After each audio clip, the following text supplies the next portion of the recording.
अस्सलामुअलैकुम, welcome to code loom. आज की वीडियो में हम लोग इनम पढ़ेंगे, फॉर लूप, अननोन और एनी की टाइप्स का थोड़ा सा डिस्कशन करेंगे। सबसे पहले हम लोग एक फोल्डर बना लेते हैं जिसके अंदर हमने काम करना है। फोल्डर क्लास 10th का बनाते हैं क्योंकि हमारी आज क्लास 10th है।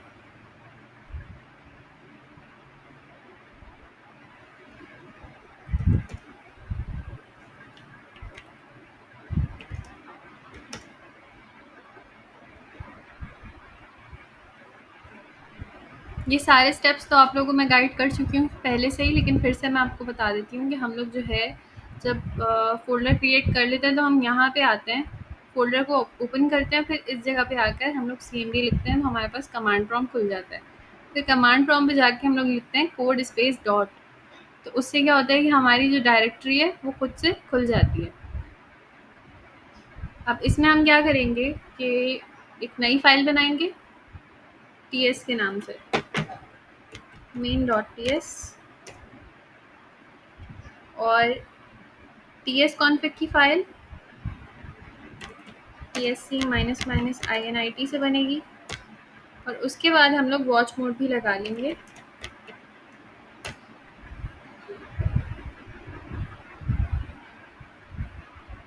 अब सबसे पहले हमने enum डिस्कस करना था। enum basically stands for enumeration type. Enumeration type क्या होती है? जो नेम्ड कॉन्स्टेंट्स लिखती है, मतलब नेम, उसमें हम नेम्ड कॉन्स्टेंट्स डालते हैं। जैसे हमारे पास नेम्ड कॉन्स्टेंट की एग्जांपल ये है कि हमारे पास जैसे मंथ के नाम है, ईयर में कितने मंथ्स होते हैं, उनके जो नाम हैं वो कभी भी चेंज नहीं होते, वो कांस्टेंट रहते हैं। और हमारे पास वीक डेज़ के नाम हैं, हमारे पास ट्रैफिक लाइट्स हैं, हमारे पास जो कार्ड्स होते हैं, जो हम खेलते हैं, डेक ऑफ कार्ड्स जो होते हैं, वो कांस्टेंट्स हैं, वो कभी चेंज नहीं होते। तो ये कांस्टेंट जो है हम इनम में, इस टाइप के कांस्टेंट जो है वो हम इनम के अंदर लिखते हैं। तो हम अपना फर्स्ट इनम बनाते हैं, हम बनाएंगे वीकडेज का इनम। इनम का नाम हम रख देंगे वीकडेज। इनम के जो नाम होते हैं वो हमेशा कैपिटल लेटर से स्टार्ट होता है, और इसके आगे से एक ब्रैकेट लगता है, कर्ली ब्रैकेट, और उसके अंदर हमने अपनी वैल्यूज लिखनी होती है। अच्छा, इसका जो है हम कोरिलेशन उससे भी करवा सकते हैं, यूनियन से, लेकिन यूनियन जो है ना उसमें हम कुछ चीज़ें ऐसी हैं जो हम उसमें नहीं कर सकते। जैसे हम यूनियन को एज अ वैल्यू यूज़ नहीं कर सकते। यूनियन की जो टाइप्स होती हैं, हम टाइप्स बनाते हैं यूनियन में, हम एज अ वैल्यू यूज़ नहीं कर सकते। इनको हम एज अ वैल्यू यूज़ कर रहे हैं। जैसे मैं यहाँ पे बताती हूँ, हमने मंडे बनाया, Monday comma Tuesday comma Wednesday,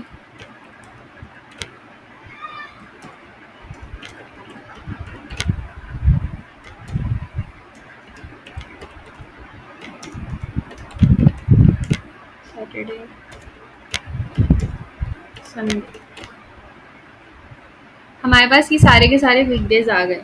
अब इसमें ये होता है कि जैसे हमारे पास ये वीकडेज हैं, इनमें सबसे पहले जो है हमारे पास मंडे है। मंडे का इंडेक्स नंबर क्या होगा हमारे पास? वैसे बाय डिफ़ॉल्ट 0 होगा, और ट्यूसडे का 1, बाकी सबका भी उसी हिसाब से होगा, और यहाँ तक आके हमारा 6 हो जाएगा इंडेक्स नंबर। लेकिन अगर हम लोग चेंज करना चाहें इसका इंडेक्स नंबर तो हम चेंज भी कर सकते हैं। हम चाह रहे हैं कि 1 हो जाए और फिर बाकियों का नंबर इसी हिसाब से बढ़े, मतलब ये 1 हो गया तो इसमें ये होगा कि अब ट्यूसडे का 2 हो जाएगा, वेडनेसडे का 3, मतलब इसके हिसाब से बाकियों का इंक्रीमेंट हो जाएगा। तो अगर हम लोग जैसे यहाँ पे लिखा हुआ है, ट्यूसडे का 2 है, वेडनेसडे का 3 है, थर्सडे का 4 है, इस तरह से सबके आ रहे हैं। अगर मैं इसको 1 रहने दूँ और यहाँ पे आके इसका चेंज कर दूँ, 3 कर दूँ मैं उसको, तो ये हो गया 4, ये 5, ये 6, लेकिन ये क्या होगा, ये 1 ही रहेगा। अगर मैं इसका 1 भी हटा दूँ तो ये क्या हो जाएगा, ये 0 हो जाएगा। बाकी सारे इससे आगे वाले चेंज होंगे, उसके पीछे वाले को कोई फ़र्क नहीं पड़ेगा। जैसे कोडिंग में होता है, पीछे वाली चीज़ को फ़र्क ही नहीं पड़ता, वो बस अपने से ऊपर वाली, हर लाइन ऑफ कोड जो है अपने से ऊपर वाली लाइन ऑफ कोड को देख के चलती है, नीचे वालों को कोई भी लाइन ऑफ कोड नहीं दिखती। इसको कॉल कैसे करवाते हैं, ये हमारे एग्ज़ाम का पार्ट है कि हमें इसको कॉल किस तरह कर, मतलब इसको प्रिंट किस तरह से करवाना है। जैसे एक तो होता है इंडेक्स नंबर यूज़ करके हम प्रिंट करवा सकते हैं। जैसे हम इसको इस तरह लिखते हैं, सबसे पहले इंडेक्स नंबर यूज़ करके प्रिंट करवाते हैं हम वैल्यू को। तो मैंने लिखा वीक डेज और अंदर इसके लिख दिया मैंने इंडेक्स नंबर। जैसे हम क्या प्रिंट करवाना चाह रहे हैं, हम चाह रहे हैं थर्सडे प्रिंट हो, तो हमें 5 लिखना होगा। हम 5 लिखेंगे तो हमारे पास जो है वो वैल्यू प्रिंट होगी, मतलब थर्सडे।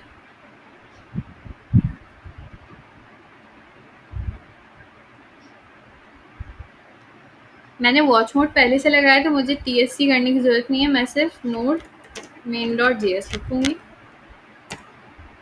मेरे पास थर्सडे प्रिंट हो गया। तो इस तरह लिखने से, इस मेथड में लिखने से हमारी जो है, इस पैटर्न में लिखने से हमारी वैल्यू प्रिंट हो गई। और अगर हम लोग जो है वो इंडेक्स नंबर प्रिंट करवाना चाह रहे हैं वैल्यू यूज़ करके, तो हम वो इस तरह से कर सकते हैं कि मैंने कंसोल डॉट लॉग लिखा, वीकडेज डॉट मंडे, वीकडेज का W कैपिटल होगा।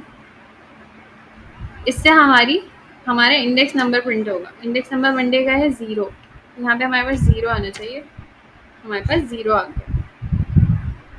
इससे हमारा इंडेक्स प्रिंट हुआ। ये 2 तरीके हो गए। अब एक और होता है कि हम लोग जो है वो वेरिएबल में डाल दें, मतलब वेरिएबल में स्टोर करवाएँ।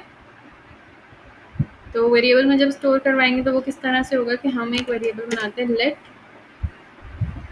फर्स्ट, बल्कि सेकंड कर लेते हैं, second day is equal to, पहले हम सेकंड डे को जो है वो टाइप दे देंगे वीकडे की। वीकडेज की टाइप हमने इसको एज अ टाइप यूज़ कर लिया। यहाँ पे हमने इसको एज अ वैल्यू यूज़ किया है यहाँ पर, और यहाँ पे भी हमने एज अ वैल्यू यूज़ किया, लेकिन यहाँ पे जो है हम एज अ टाइप यूज़ कर रहे हैं। तो हम यहाँ पे लिखेंगे वीकडेज डॉट, सेकेंड डे कौन सा है, ट्यूसडे आ रहा है हमारे पास, तो यहाँ पे मैं ट्यूसडे लिख दूँगी। अब जब हम इसे प्रिंट करवाएंगे तो हमारे पास देखते हैं क्या आएगा।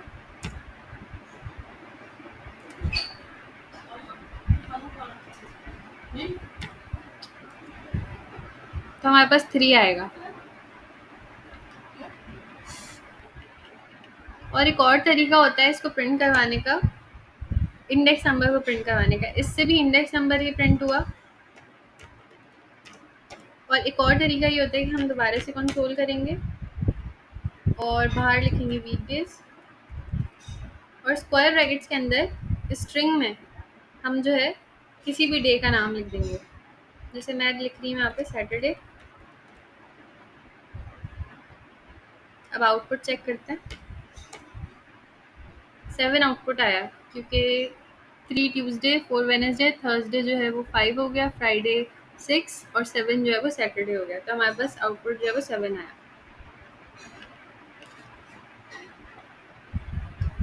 उसके बाद हमारे पास कॉन्स्ट इनम है। अच्छा, इनम में जो है वो सिर्फ यही चीज़ें हमें याद रखनी है कि किस तरह से कौन सी वैल्यू प्रिंट हो रही है। हमें जो है वो क्विज में MCQs बेस्ड भी आ सकता है, हमें कोड लिखने के लिए भी दे सकते हैं कि आपने कोड लिखना है। तो हमें उसके लिए ये चीज़ें याद रखनी होंगी, और याद रखने के लिए प्रैक्टिस बहुत इंपॉर्टेंट है। तो अब कॉन्स्ट इनम देख लेते हैं। कॉन्स्ट इनम क्या होता है, इसका सिंटेक्स होता है, पहले हम कॉन्स्ट का कीवर्ड यूज़ करते हैं, उसके बाद हम इनम का यूज़ करते हैं, और आगे हम इनम का नाम लिख लेते हैं। मैं यहाँ पर बना लेती हूँ ट्रैफिक लाइट्स का।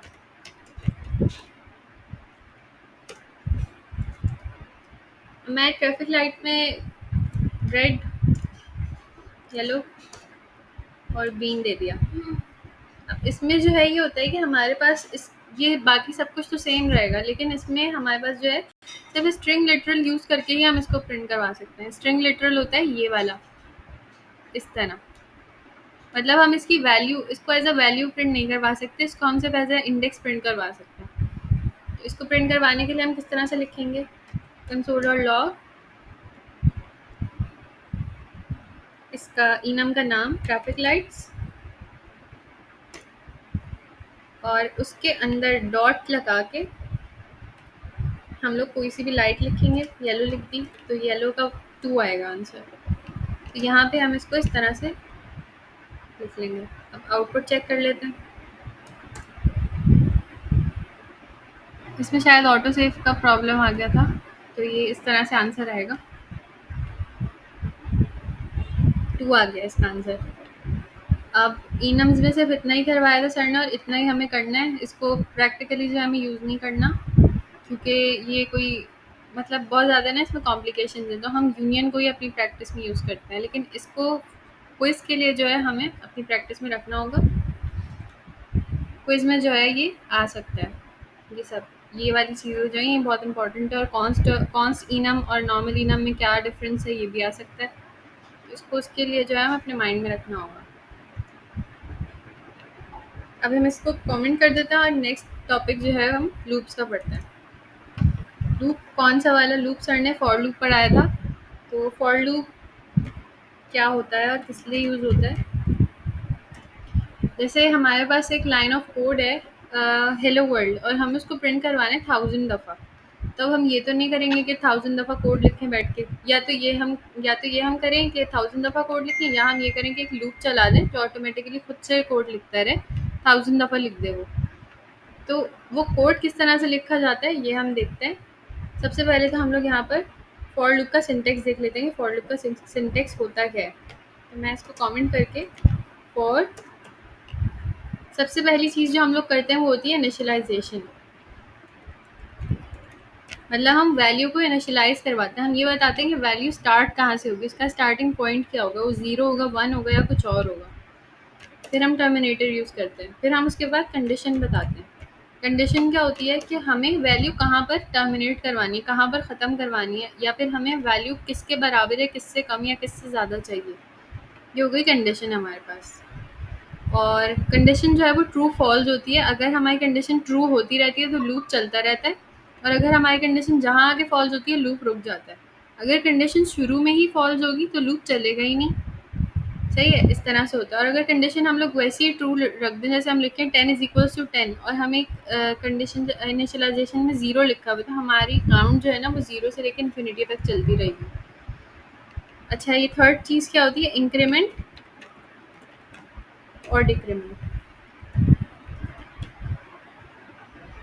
तो फॉर लूप का सिंटेक्स देख लेते हैं। पहले फॉर लिखेंगे, फिर उसके बाद ब्रैकेट में सबसे पहले इनिशियलाइजेशन करेंगे। इनिशियलाइजेशन क्या होती है कि हम लोग जहाँ से हमें स्टार्ट करना है हम वो पॉइंट लिखेंगे। तो हम यहाँ पर एक वेरिएबल का नाम दे रहे हैं। हम यहाँ पे आई दे सकते हैं, जे दे सकते हैं, के दे सकते हैं, कुछ भी दे सकते हैं। तो मैंने लिख दिया आई इज इक्वल्स टू 0। अब हमने इनफाइनाइट वाला ट्राई करना था पहले। तो इनफाइनाइट वाले को ट्राई करने के लिए हम क्या कंडीशन लिखेंगे? हम लिखेंगे 10 is less than equal to 10। हमने 10 और 10 को कह दिया कि वो बराबर है। हमने ये बोला कि 10 इज लेस देन 10, लेस तो नहीं हो सकता 10 के, तो हमने इक्वल भी लगाया। 10 is less than equal to 10। सही है, इस तरह से हमने लिख दिया। अब हम ना सिंपली ये नहीं लिख सकते कि 10 इज इक्वल टू 10। इसमें ये वाले ऑपरेटर्स नहीं लगते, इसमें जो है वो ये वाले ऑपरेटर्स लगते हैं। इसमें ग्रेटर देन, लेस देन और greater than equal to, less than equal to, ये लगता है। तो इसको डोमिनेट करवाया और आगे हमने इंक्रीमेंट कर दिया। अब जो है इसको, ये जो हमारे पास इनिशियलाइजेशन है ये आई इज इक्वल टू 0 है।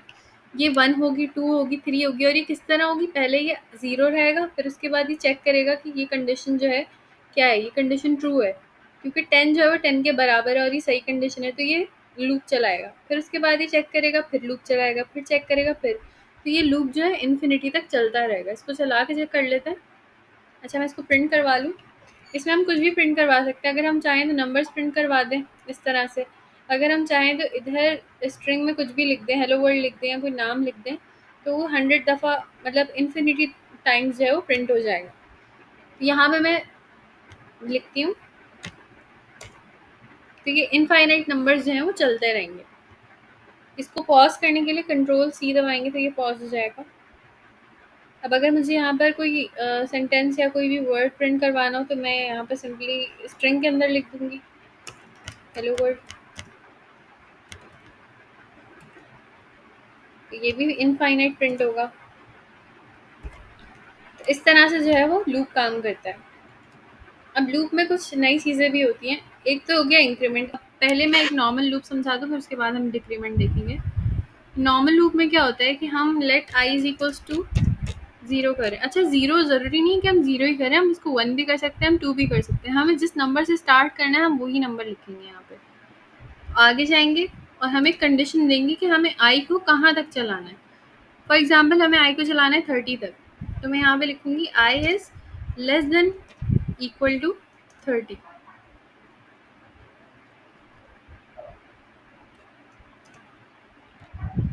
इसको टर्मिनेट करेंगे और आके आएगा आई प्लस प्लस। तो ये आई लेस देन और इक्वल टू का मतलब ये है कि यहाँ पर आई जो है वो 30 तक, एग्जैक्ट 30 नंबर भी प्रिंट होगा हमारे पास। और अगर यहाँ पे मैं सिर्फ लेस देन लिखूंगी तो ये 29 तक प्रिंट होगा, 0 से लेके 29 तक प्रिंट होगा, मतलब 30 लूप्स चलेंगे। और अगर मैं यहाँ पर इक्वल भी लगा दूँ तो यहाँ पे 31 लूप्स चलेंगे। अगर मैं यहाँ पे चेक करूँ तो मेरे पास 30 तक प्रिंट होके आनी चाहिए वैल्यूज। अच्छा, ये i is less than equal to आएगा यहाँ पे, i is less than equal to 30। ये 30 तक हमारे पास प्रिंट हो गया। अब अगर हमें ये प्रिंट करवाना है कि ये 29 तक प्रिंट हो, तो हम जो है यहाँ से इक्वल टू का साइन हटा देंगे कि वो उसके बराबर ना आए, उससे एक नीचे आए, लेस देन 30। और 0 से लेके अगर हम 30 तक रन करवा रहे हैं, हमारे पास 30 तक वैल्यू आ रही है, तो 0 को काउंट करें जब हम, तो हमारे पास एक एक्स्ट्रा नंबर ऐड होता है। अगर मैं इसको काउंट करके भी दिखाऊँ, 30। अच्छा, यहाँ पे जैसे यहाँ पर जो है हमने 0 से स्टार्ट किया, तो यहाँ पे हमारे पास 30 टाइम्स लूप चला है। मतलब अगर हम 0 से काउंट करना शुरू करें और 29 तक जाएं, नंबर्स काउंट करें, तो हमारे पास 30 दफ़ा लूप चला है यहाँ पे। और ऊपर जो है वो 31 टाइम्स लूप चला है। तो लूप कुछ इस तरह से काम करता है। अच्छा, अब इसके डिक्रीमेंट के लिए हम क्या करेंगे, डिक्रीमेंट में यहाँ पर जो है हमारे पास माइनस माइनस लगेगा। ये वाली वैल्यू जो है वो 0 की जगह आ जाएगी और 0 की वैल्यू 30 की जगह आ जाएगी। यहाँ पे मैं 30 लिख देती हूँ और यहाँ पे मैं 0 लिख देती हूँ। अब क्या होगा कि हम, और ये साइन जो है पहले हमने ग्रेटर देन रखा हुआ, लेस देन रखा हुआ था, आई इज लेस देन, और अब हम यहाँ पे रख देंगे ग्रेटर देन। मतलब 0 से ग्रेटर देन जाएगा ना, ऊपर जाएगी वैल्यू, तो हम लोग जो है वो 30 तक जाएंगे। मतलब 30 से हम 0 तक जाएंगे, तो 0 से तो बड़ी वैल्यूज है ना वो, तो हम यहाँ पे ग्रेटर का साइन रखेंगे। हमने इसको प्रिंट करवाया है, तो यहाँ पे हमारे पास ये सारी वैल्यूज प्रिंट होकर आ गई डिक्रीमेंट में। इस तरह से जो है वो डिक्रीमेंट होता है। अब इसमें कुछ और चीज़ें भी होती हैं, दोबारा से हम वैल्यूज सही से सेट कर लेते हैं। अगर हमें ऑड या इवन नंबर प्रिंट करवाने, तो उसके लिए हम क्या करेंगे, हमारी वेरिएबल जो है वो आई है, तो हम करेंगे i is equals to i plus 2। मतलब हमें 2 से इंक्रीमेंट करवाना है। 0 के बाद हम चाहते हैं कि हमारे पास 2 आए, फिर 4 आए, फिर 6 आए, फिर 8 आए, इसी तरह 30 तक जाए। तो हमने इस तरह से लिख देना है कि हम आई में 2 प्लस करेंगे, मतलब हर इंक्रीमेंट में आई में 2 प्लस होगा। तो क्या होगा कि हमारे पास इवन नंबर्स 30 तक प्रिंट हो जाएंगे।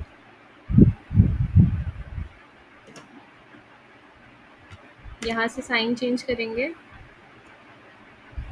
अब प्रिंट करेंगे, तो हमारे पास इवन नंबर जो है वो 30 तक प्रिंट होगा। अगर हमें और प्रिंट करवाने, तो हम यहाँ पे 0 से 1 कर देंगे। 1 का जब 2 से इंक्रीमेंट होगा तो क्या होगा, 1 3 5 7 9 11, इस तरह से वो 29 तक जाएगा। 29 तक चला गया।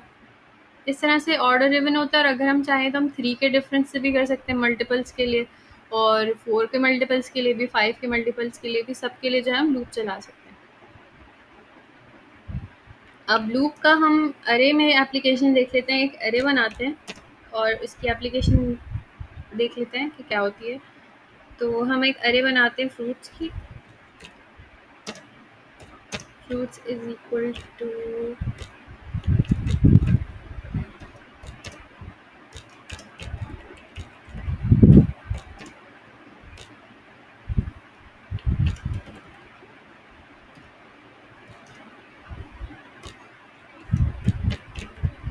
हमने फ्रूट्स की अरे बना ली, सही है। अब इसमें क्या, अरे में क्या होगा कि हमारे पास सारी की सारी नंबर्स के जो हैं, यहाँ पे अगर मैं मेंशन कर देती हूँ, सबके हमारे पास सारी पोजीशंस के हमारे पास इंडेक्सेस होंगे।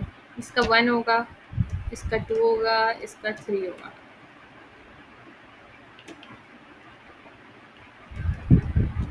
तो उसके बाद हम क्या करेंगे कि हम अच्छा अरे में जो है हमेशा हम लोग इसकी इंडेक्स नंबर से ही वैल्यू को लोकेट करते हैं।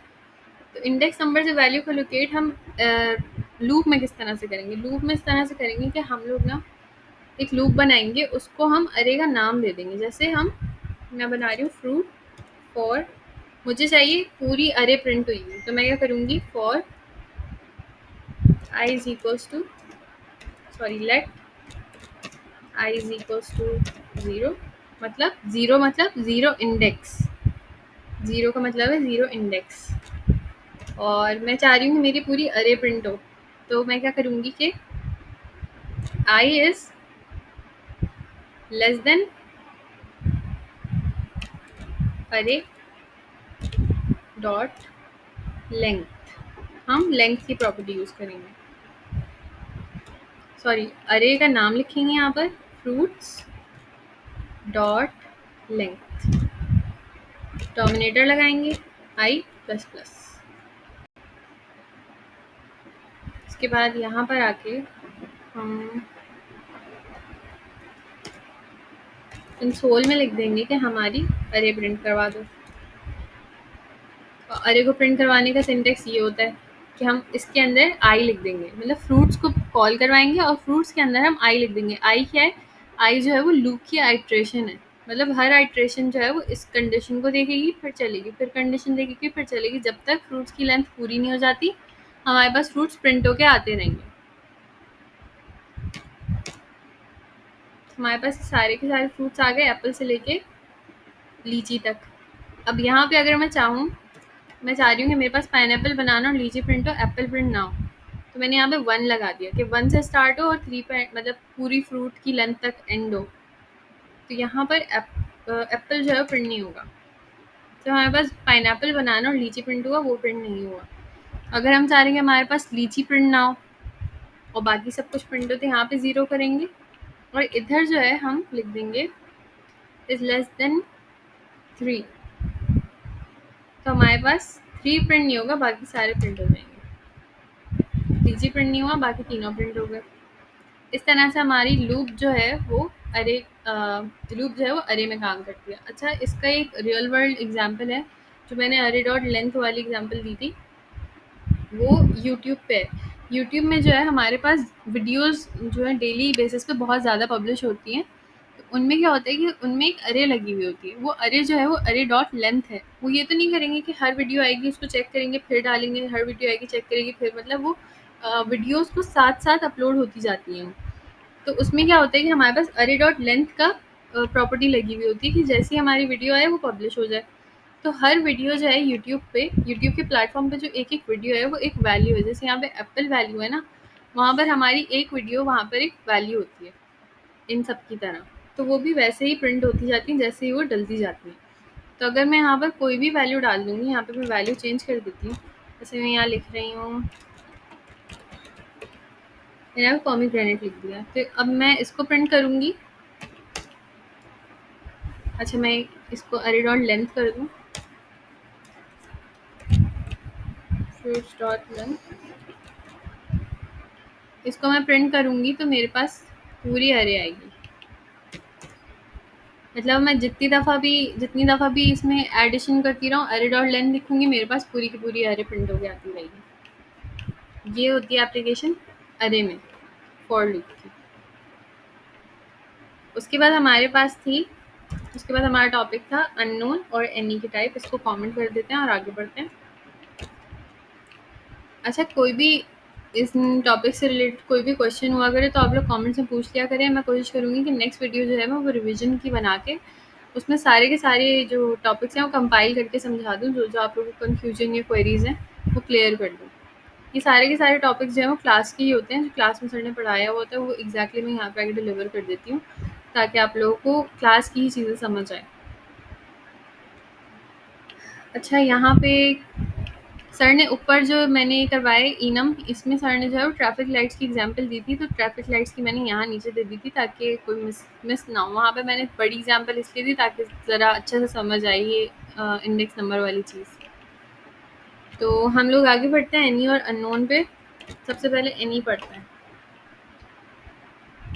एनी में क्या होता है कि हम ये एनी जो है वो डेटा टाइप है। हमने क्या किया, कोई भी वेरिएबल लिया, जैसे इसने दिया लेट ए, और ए को हमने दे दी एनी डेटा टाइप, हमने इसको एनी दे दिया। अब हम क्या कर सकते हैं कि हमारे पास ए में कोई सी भी डेटा टाइप हम लगा सकते हैं। मतलब अगर हम चाहें तो हम इसको स्ट्रिंग भी दे सकते हैं। अगर हम चाहें तो मैं स्ट्रिंग की वैल्यू लिख देती हूँ, हेलो। हम इसको हेलो भी दे सकते हैं, हम ए को नंबर भी दे सकते हैं, हम ए को बूलियन भी दे सकते हैं, हम ए को अरे भी दे सकते हैं। मतलब हम इसमें कुछ भी लगा सकते हैं।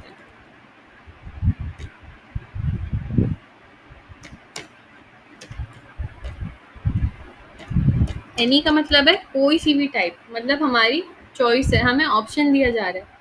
और एक और टाइप कौन सी है, अननोन। अननोन का मतलब है हमें पता ही नहीं है। तो सबसे पहले हमने बी को अननोन बोल दिया, फिर उसके बाद हमने क्या किया, बी को भी एक स्ट्रिंग दे दिया, बी को भी एक नंबर दे दिया, बी को हमने एक अरे भी दे दिया, और बी को हमने बूलियन भी दे दिया। अब इसमें फ़र्क क्या है, दोनों में कोई एरर नहीं आ रहा, दोनों को हमने असाइन कर दिया। इन सब पे जो है वो अननोन आ रहा होगा, इन सब पे इस तरह से अगर हम होवर करें तो सब पे अननोन ही आएगा। इनमें अननोन आएगा और इनमें एनी आएगा।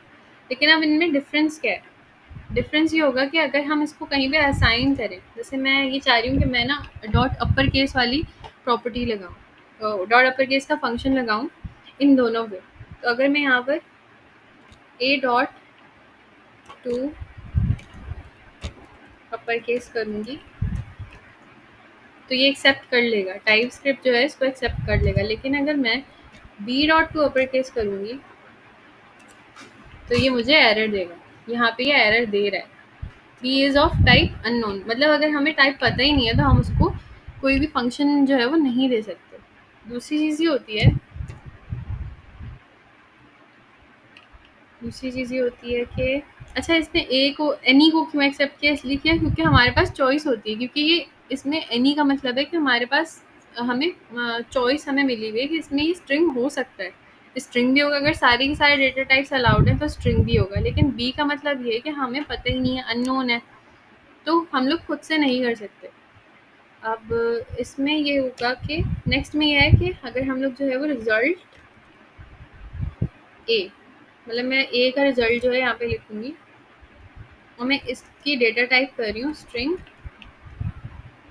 इक्वल टू ए।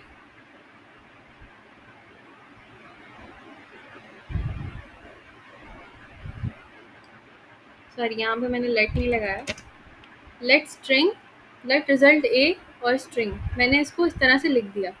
तो मेरे पास यहाँ पे कोई एरर नहीं आया जब मैंने एक ऑलरेडी बने हुए वेरिएबल को जो एनी का था उसको मैंने और वेरिएबल में स्टोर करवाया, मेरे पास कोई एरर नहीं आया। लेकिन अगर मैं बी को करवाऊंगी, अगर मैं रिजल्ट बी लिखूँ यहाँ पे,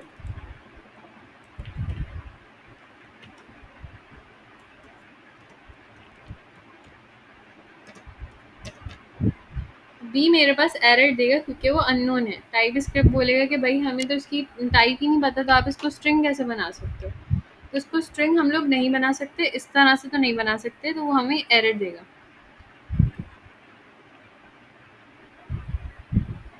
जिस चीज़ की हमें टाइप नहीं पता होती वहाँ पे जो है हम लोग कोई असाइन नहीं कर सकते, हम उसको किसी भी जगह पर फिट नहीं कर सकते, हम उसको कोई फंक्शन नहीं लगा सकते क्योंकि हमें उसकी टाइप ही नहीं पता। और जो फंक्शंस होते हैं, जो प्रॉपर्टीज़ होती हैं, वो कुछ स्पेसिफिक डेटा टाइप्स के ऊपर लगती हैं। हर स्पेसिफिक प्रॉपर्टी जो है किसी एक स्पेसिफिक डेटा टाइप के ऊपर ही लगती है। इसलिए अननोन के लिए जो है हमें नया तरीका यूज़ करना होता है। बी को अगर हमें किसी वेरिएबल में स्टोर करवाना है तो उसके लिए दूसरे तरीके होते हैं, उन तरीकों को कहते हैं एक्सप्लिसिट टाइप कास्टिंग। तो उसके लिए जो है हमें कुछ कीवर्ड्स यूज़ करने होते हैं जिससे हम लोग जो है वो अपनी अननोन टाइप को नोन बना सकते हैं। मतलब हम डाल सकते हैं कि ये वाली टाइप है, तो हम फिर उसको एक टाइप असाइन कर देते हैं, लेकिन वो टाइप जो है सिर्फ हमारे कंसोल तक ही रहती है, वो आगे कहीं नहीं जाती, सिर्फ हमारे कंसोल तक रहती है ताकि हम उसको अप्लाई इम्प्लीमेंट कर सकें। तो आज की क्लास के लिए सिर्फ इतना ही। अगर आप लोगों को कोई चीज़ समझ ना आई हो या कोई भी मसला हो या कोई भी क्वेरी हो तो आप लोग नीचे कमेंट्स में पूछ सकते हैं। और कोई ऐसा टॉपिक जो आप लोग चाहते हैं यहाँ पे समझाया जाए तो आप लोग वो भी बताइएगा। और अगर मैं कहीं पे लैग कर रही हूँ या कहीं पे मिस्टेक कर रही हूँ तो वो भी आप लोग मुझे ज़रूर गाइड कीजिएगा, क्योंकि मैं भी स्टूडेंट ही हूँ, मुझसे भी गलती हो सकती है। तो मुझे ज़रूर बताइएगा। Thank you so much. अल्लाह हाफ़िज़।